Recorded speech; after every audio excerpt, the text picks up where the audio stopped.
Jasmine, the beautiful original masterpiece of a woman. Oh, Atuse! With the first ever Lydia Jasmine live concert jatumye. First born Atatsi wako. Ngarumu magic hotel africana. Ono simu sikako ono wapayo. Chirikavian fresh banangi.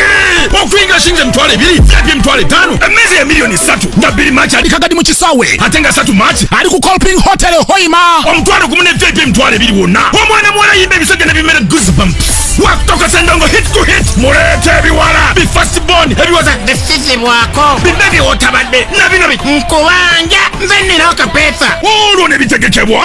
Yes, sente events. Like for you, you don't sit there at a point and say, my guy is well built. Now I want a chubby guy. Now I want a tall guy. I want to test a short guy. Shorty muje nawe ne mu equation ine tatoli nacho nga. You can't date a short guy. Ne waba ina sente. Ne waba ina sente. Kati okay. Already nzenga nzendi mumpi. I'm 5'5". Kati ate nzide ku musajja omumpi. You're 5'5". Okay. Kati nzide ate ku musajja omumpi bana tuba tugenda. What combination is that? No. So what do you want exactly? Okay, ideally, your man could be looking like what? Because now there are things I don't understand.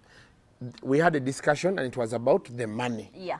Then it shifted from the money to the age. Hey. Now it has shifted to the height. Hey. And then you're saying a short guy with money you can't date. Ne kati nawe singa wali mukazi ngoli mukyala kali wandyagadde omusajja omumpi. No, but we need to have constants. Bafuna abantu bannawe. If the constant is money, let us have the constant as money. No.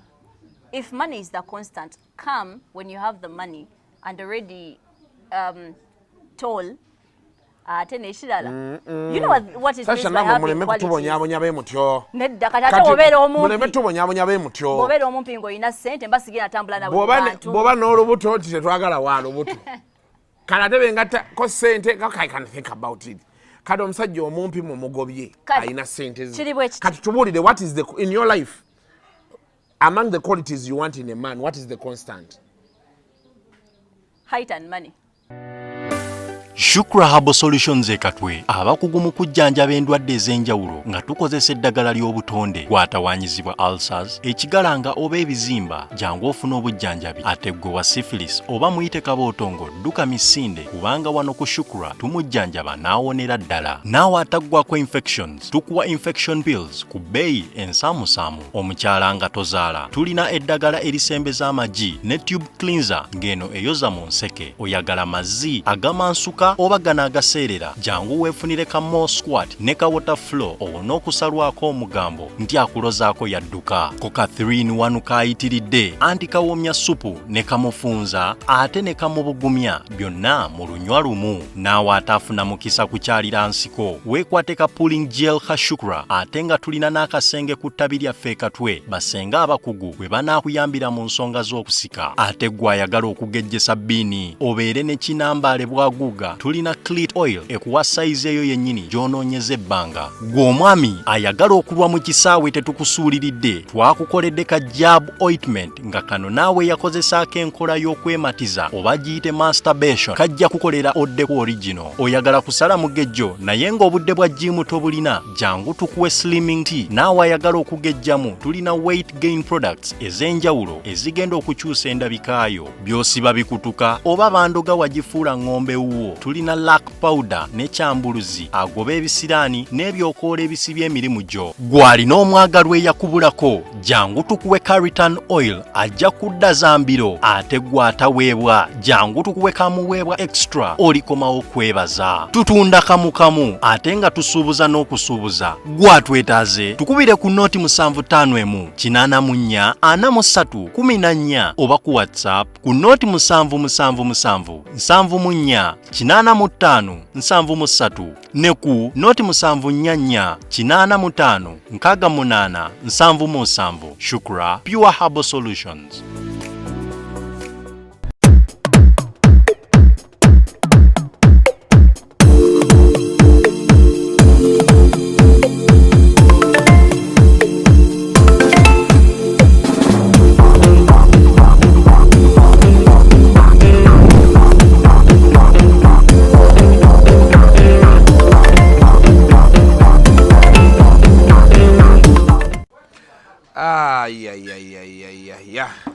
naye baba sina muliro. Welcome again to yet another edition of Kasuku Live. I'm with the Congolese gem. Yeah. Sasha. Yeah? That's right? That's right. How are you doing? Hi, Isaac. How are you doing? How is life? Life is fine. Yes. Fair. Yeah. The last time we were here. Anyway, that was a topic for another day. I think you don't want to revisit that, do you? It's okay, whatever it is. Yeah. Okay. Oli mukwano gwo gwe twatula naye wano olweggulo wangamba eri ku estate. Ali atya? Ijali mulungi. Naye bambi bbaabwe yafiiriddwa. Yensonga lwaki n'enkya tetugenda mu Little Boss. Temugenda genda. So bbaabwe yafiiriddwa tugenda. Mugenda mu kuziika wa? Kubuulire simanyi. Naye yonna gye tulaga tugenda. Naye musobola okukomawo olweggulo. Ne mugenda Valentine.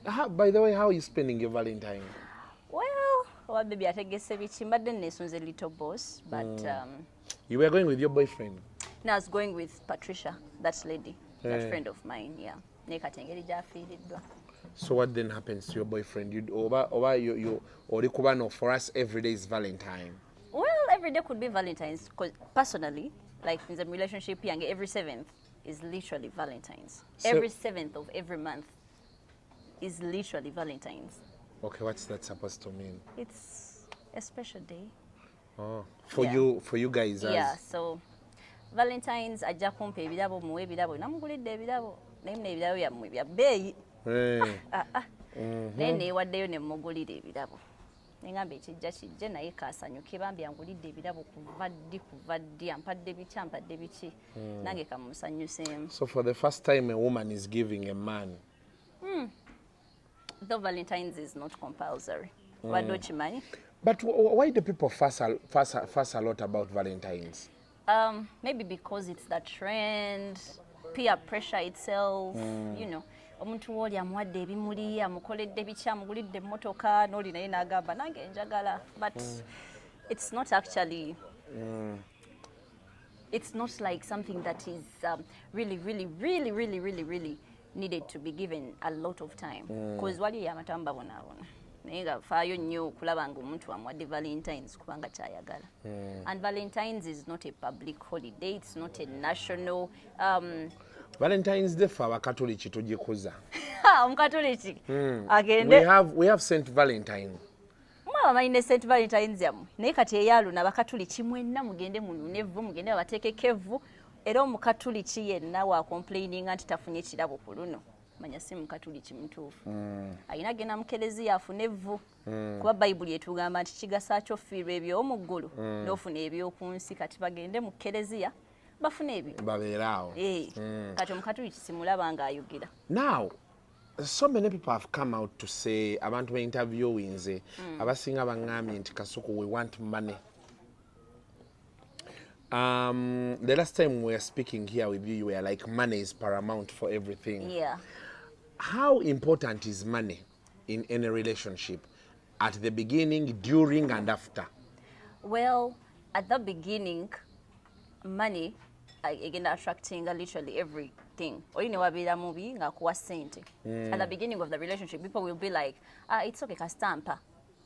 During the relationship, you'll be like, okay, I have everything I need. I think at most girls these days, we want to live the soft girl era. You know what that is? No, I don't. Like, I want to get my nails done, that's catered for. I want this, that's catered for. I want kati awo mfe twambala nnyo wigi mneza bei ennaku zino. I want this, it's catered for. So we want that kind of life. Kati oli wajjanga sente readers teekawo ku meza. But men are saying ebintu nga wigi, ebintu nga njala omukazi abyetuuseeko. Tusobola obyetuusaako. Omusajja abeere ku the more important things. Tusobola obyetuusaako naye omukazi yatondebwa kola ki? Kuweebwa.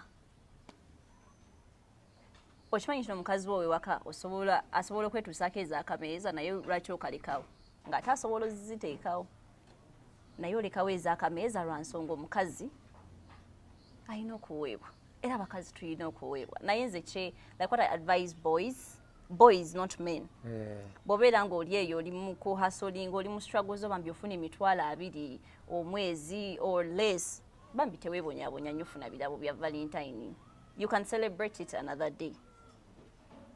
Madema yogenda agamba nti omusajja bw'oba oli eyo ofuna ssente ntini weesonyiwa abakazi. Ate omusajja lwaki oba weesonyiwa abakazi? Tobeesonyiwa naye Valentine sooka ogireke, oba if it's possible blocking a number. Then katwali abakazi abamu abali single bo mwegulire ebimuli. Abagala ebimuli. Abayina obusobozi ng'osobola okwegulira emmotoka gyegulire, teekako ebimuli posting anti thank you be. Teri kuswala Valentine. Teri kuswala. So you're advising people to block Yeah. your people Boys. if you don't have money for Valentine. Boys, not men. What's the difference? Boys will always be boys. A man won't let a woman feel that need of masculinity because he will come up with that masculinity to let the woman embrace her femininity. Yeah. So that's a man. And for boys, it's the other way around. Oluzungu awo lubadde lungi mu co-producer. Kyova olaba ababoys abamu yagamba nti omukazi wanna njagala ng'aleeta 50-50. 50-50 kwaki? So when bw'oba olina family, olina ne bbaawo n'abaana, era you expect the man to still contribute fully. It's not an expectation, because definitely it's not an expectation. Naye Bible yegamba nti yatonda omukyalo okubeera omuyambi waaki w'omusajja. We wakulemerera, that's when I come in. Bw'oba olemereddwa nze ngenda kujja, I come in. Naye oba tonnalemererwa mukwano. I will help you paka last. You pay the bill, I eat. You do this, I do this. 50-50. Yeah, but when a man says we do 50-50, then why do you call him a boy? No, our 50-50 is, if a man says 50-50, not a boy, but if a man says 50-50, that means, hi baby, I've reserved this place, get ready, bichi, now that is 50, I'm going to look good for you. I come and eat from where you've paid. I eat, now that is 50-50. Kubanga usasulidde ani agenda okulya if I don't come. Now boys will be like 50-50, let's split the bill. Boys will go like, I've seen this place, their food is 100K. Bring 50, I bring 50. That is boys. But when it comes to men, the 50-50 is, I've reserved this place, over which restaurant do you want to go to, Nakola reservations, I look good for you. We eat, you pay the bill. That is 50-50. So does that explain ennaku zino waaki mwagala abasajja abakuluko? Wali abakulu abatalina ssente. Wali abakulu abatalina ssente. Nga nabo bayita bannaabwe mbu mugagga boss biki nga tebalina. Hey. So then you fall in love with that guy again. Mukwano nedda ze banjagala oli abimala. Toyagala ffe basuddi abagagga. Ate naawe amalusu gagula paani. Ngenda kulya ki? Nti wali abagagga ate be basuddiya n'ate 5. Nze oyo omugagga yennyini gwe njagala, saagala bukaceere nga Junior bwabuyita. Saagala. Ekitegeeza kati nze bw'onsanga n'abagagga bange oba wandese dda. Mba nakulese dda. Mba sikumanyi, saagala n'ontunule nako. Njagala oli. Kwa bakaceere be banene bagenda okujja. My friend wants to talk to you. My friend bichi. Yeah, I want that friend of yours oyo ayina. Sigwe. Nti bwembeera ne mabira. Oyagala mabira. Njagala mabira. Ate mabira. Bwembeera ne mabira njagala mabira. Yoyo. Gwe magenda kwagaza. Mabira mukyala waakuba. Yamanyi nange nyinamu ka training kanga katonotono. Abaffe. Ne kati omukyala lwaki aba akuba omukazi nze aba alina kukuba mabira yennyini. Anti abakazi oluusi mwesibako. There are those women that seduce. Hey, if you fall into our trap of seduction, chiba chiwete. Obuzibu babu bosi wangu. They have to beat you back to your senses. You forego this man. Otegere that this man has a wife. Ataawo kiba kigenda kweyongera. Kati gwe olukuba. Ngangenda nga ndopera baby. Ti mukazi wankubi. Baby nga nfunirayo ka trip kwejjanjaba. Ng'ogenda okiringamu. Hey, easy. Tebakyakuba bakazi ba side piece. Hey. Bannaye. Byebyo. Simple tokuba mukazi. Naye kati abakazi bano abeera omuwala nga muto alina omusajja mukulu ate nga talina ssente. Obuto otegeeza mu myaka ng'emeka? You find the chick like she's like 25, 26. Oli omuwala agambye mbu omusajja yenna. Because she says she's 25. A man who is 30 and above abeera sugar daddy. 30? 30? Bebo babeera ino dating alimu amagezi. Babeera ino dating. Agambye mbu 30. Babeera ino dating because wabeera nga ali 25 nafuna omusajja nga musinkako ng'emyaka 5 kudda waggulu. Those men are so mature enough mu bwongo bwabwe. Sometimes oira bakuguidinga in a lot of things, how to do this, how to do that. Kati oyo kiraka ali abuto ayagala buno obutototo. She's 25, the boyfriend is 25. Ate kati abo bali useless mu relationship naawe. Bona tebalina kye beegatta. Bali useless. Ndowooza owulidde. Lwaki we are 25 or dating omuntu wa 25? Be 25, date someone who is like 5 years or 7 years older than you. Kudda waggulu. 25 mugenda kweyamba ki? Buli saa mugenda abeera mukuyomba tomukoledde kiro tokoledde kiro. Me where I conquer with her waliwo laavu eyo ey'ekitonga muli mu myaka gyegimu. Mwenna mugenda kunyumya Super Bowl. Mwenna mugenda kunyumya wrestling. Okitegeera. So when you go back home you all love John Black. Si waliwo ayagala Eri Wamala ate omulala agamba nze njagala John Black. Okimanyi nti n'omusajja ne wabeera mukulu kangezemu oli 25 n'ofuna omusajja wa myaka 4. Omusajja ate bw'omwagala ebirungi adda buto.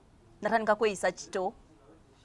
N'omuzza buto enakuspoilinga kiringa kibebi ng'okikolako ne byabujubuju nga naye agamba ya weewo. Si ebyo mbumanya fedda kati mbuuze njagala omuntu wa 25 ndi 25 fenna tukuba empere ku kayimba ka wansumulula nedda. Sasha, you're not 25. Are you 25? Don't give examples that abantu bajja lowooza you're 25. Ndi mukulu. Naye oweza emyaka 3. Mpeza 3 guno omwaka. Neera nga bonda by age like fine wine.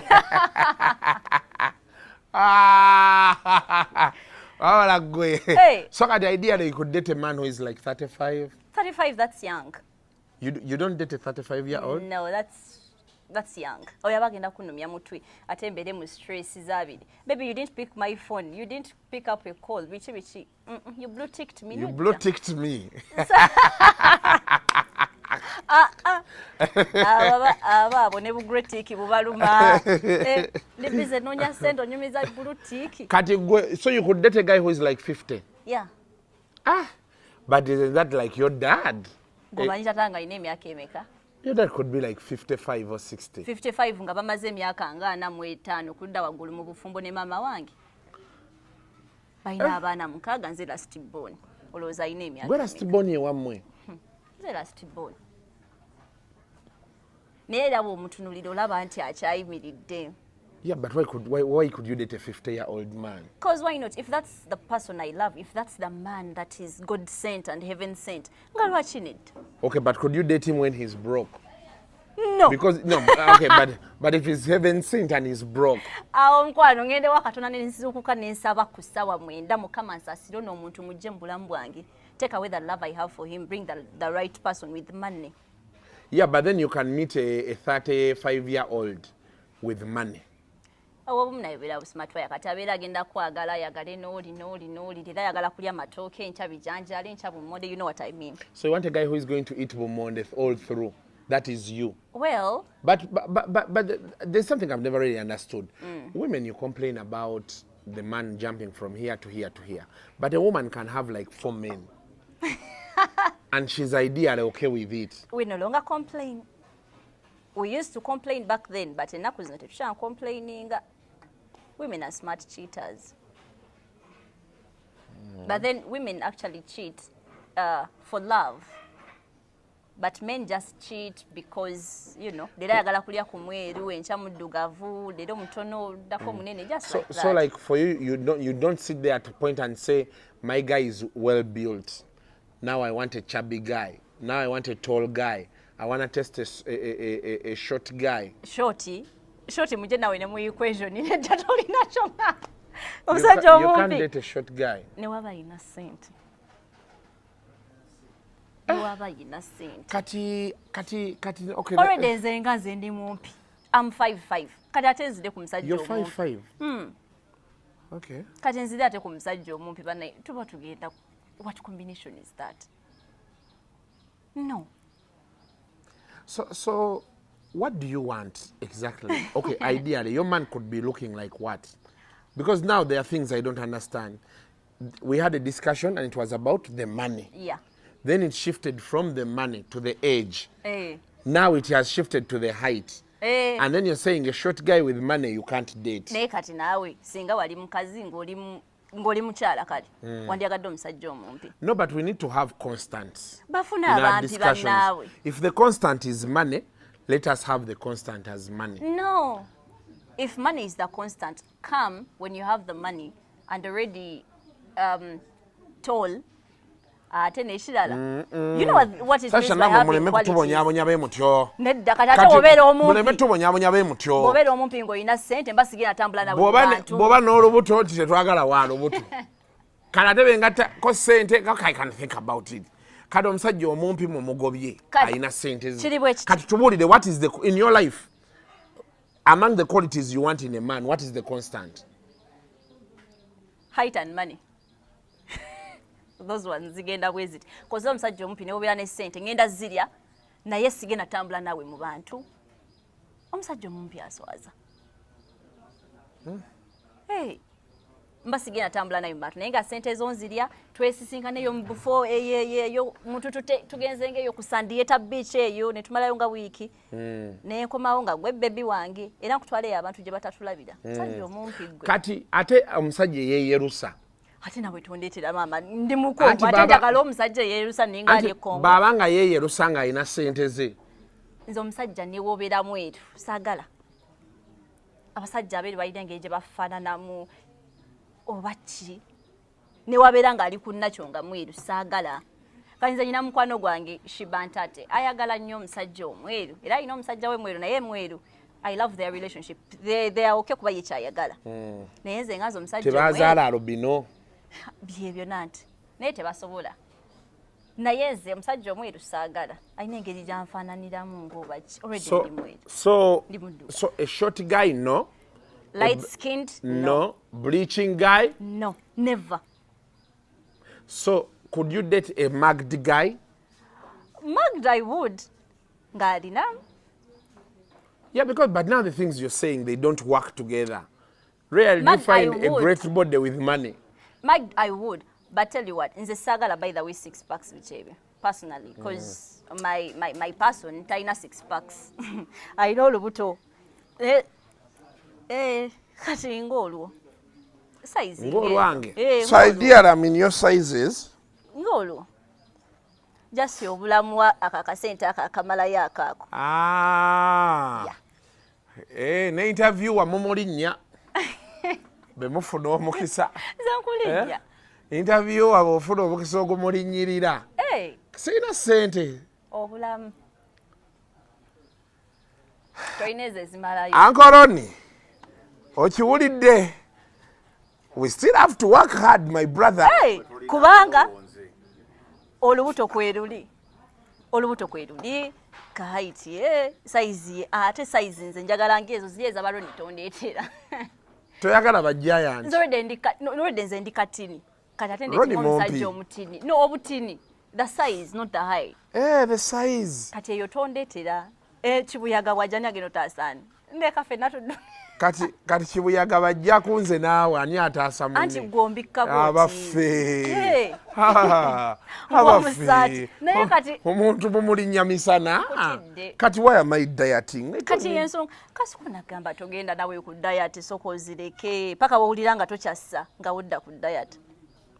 So I should stay like this. Just beerawo ngo maintaininga bu maintenance siri kuwana. Okay. Yeah. Maintain. Kati puzzle y'abakazi tugenda gisolvinga tutya? How do men solve the puzzle of women and what they want? Women want money. Some women want love. That is okay. That is fair. But most women these days want money. But doesn't that take us to modern day prostitution? Modern day prostitution is different from actually that. Because you have a woman, let's say you have a woman, let's say you have me. I need to pay my bills. Ngankola. Yes, ngenda kwesasulira rent wange buli kimu kikole naye nawe tekikujjaako ogamba akolumu. This month, don't pay your rent. Let me cater for your rent. This month, let me do this for you. Ekyarenti ate kiba tekiwanvuyeemu. Anti bye byeŋŋambye kati kola nnyo ssente. Men out there paying rent for women. Of course they do. Kasuku gwe yagamba nti kola ssente weeyagala. Ekituufu naye ng'okola zizo. Akola nti ogabeko. Wali abasajja kyova nkugambye nti tonnakola ssente. Wali abasajja bagaba ssente nga tebeefiiridde nayo. Nakusasulira rent myaka ejja 2 obeera mu apartment kyanja. Kamwaga 2 years. 1.5. Yeah. 2 years. Yeah. Ze miliyoni nga neyeeyagala. Wali abasajja nga tebeeguya ssente zaabwe. N'abo si be babba ssente za gavumenti abo. Oba bazijjawa oba bazijjawa kati Sasha twagala okubuuza. Baali bakusasuliddeko ennyumba. Musajja wange yali ansasuliddeko ennyumba. Kati awo ng'owooma biki? Bw'ati bagambye ye muna tekiwoomera amatama abiri. I'm just asking, like, what sort of sweetness were you oozing? Yeah, because okay, you give us some tips. Give girls out there some tips that what should you do to get a man to pay for you a house? Nothing. You don't have to do anything. You don't even have to try hard. Chovola abawala bamwe trying so hard. Bafuna buno bukachere. But you don't have to try hard. Olaba omusajja kasomulaga nti no. You're in that feminine energy, you're in that soft era. Trust me. Agenda kujja naye take all that masculinity and stuff. So kati kugamba akusanga oli mu soft life yo. Weekolera enjala. Baakukwana gwe omugamba kimumya I do my nails. Tomugamba namugamba ye abaalaba. Kati nze what I advise girls, ne wobeera oli mwavu mukwana. Ng'oli mwavu yo tolina yadde akasente tokola njala tokola kino ofuna omusajja nga alina ssente. Beera ng'eyali abibadde nako. Like, be like as if you've ever been in that life before. Because abeera agamba, okay, kati ndi competing with those other people. Yeah. Ba presuming anti bakuteekamu. Exactly. You have to pretend. No, what toyina ssente. Pretend. Be like as if you've been there before. So naye ajja kujja akuteekemu. Toyambala buneno. Don't wear clothes, wear outfits. What's that? Oh, osobola ogula engoye naye nga tolina kyakwambala. What's that? Sikitegedde bulungi. Don't wear clothes. Wear outfits. Wear outfits. Yeah. Kitegeeza ki? Osobola ogula engoye naye nga tolina kyakwambala. You're like, nguze top naye no skirt nga tegenderako, luno nga terugenderako, nguze ne dress naye zino nga tezigenderako. Gula ekintu nga kimaakinga. Yes. Combine. Ate abawala muyiga okwetega. Me, I have this attitude. Nze nalinga mbeera neno attitude of omusajja ngaze okunkwana mu ekyo attitude ekya leave me alone. Paka sister wange yaŋŋambako mbu naye gwe bannaye. Kiki naye n'omusajja wange nno nze namwetega. Hey, namwetegesa maaso. Just liiso. Oyo gwe nkugambyeko oyo. Namwetegesa maaso. Abawala muyiga okwetega. Wamwetegesa maaso otya? Nze mmanyi ate kati waga nkusomesa obukodyo bwange. But we had said you tell these ladies how do they go about it. Ogambye wamwetegesa maaso like you were blinking. Not even blinking. Kale nze mukama yampa amaaso amalungi. Abaffe. Mukama yampa amaaso amalungi. Kati nyine nengeri gye nsobola okutunira mu ggwe ng'omuntu wa bulijjo. I have no interest in you. I'm going to look at you like normally. Nyina n'omulala bwe mba nyina kye nkwagalako. Ngenda kutunuulira with those eyes. Owulire nti I need something. The nyam eyes. They. Owulire nga just njuba zokka ze zikyuka. You don't need to squint your eyes. Nothing. Just njuba. Ozanyisa njuba zokka. So focus yo nebeera ku guy ono. You don't look away. ate naye nali namulabye dda nti nno ready akuliko ne mwetega nama utegeera nti nalina mukutooke mwaliwa twali ku Kabira twali awo Kabira Country Club ne mwetega bulungi kati tutuno enkya Valentine namufunidde ebirabo bye naye agenda kumpa ebirabo mbaye nakyenjagala okubuuza. There is a question I wanted to ask you, but it will give you away. Buuza. You said you met at Kabira. Yeah, we met at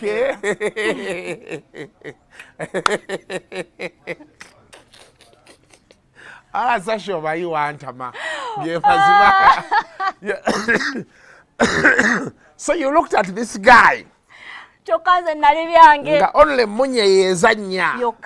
I wasn't that like very smart, but I was okay. You are just but well, Kabira is a posh place. Actually, nali nchabeera eri Muyenga. Nezijanga enviri zange ziringa bwe ziri and you know. Man is so responsible. He has man is like nemwetegesa. Oza nagenda mna sente meka nagenda ne sente ezintwala nga nezinzizayo wakasi zirina kati gogeze kulaba yegeze ku bibyo yali graduation ya mkwano gwange graduation yali graduation ya best friend wange nga ne sente zidde waka sizirina ogenda zikuba luseke naye mukwano gwange nali mukoledde portrait yali ya bei nga nungi sente zonna nengamba kanseke mu mukwano gwange I feeling good because she graduated and it's beautiful okusoma especially for a girl child kati omusajja nga mulaba namwetegesa njuba zokka. But what is it with girls ngokutambula nga temulina transport abazaayo mba ngenza nti kufuna ndala kati bootazifuna zijja mukama muna ayina engeri gyakukoleramu abawala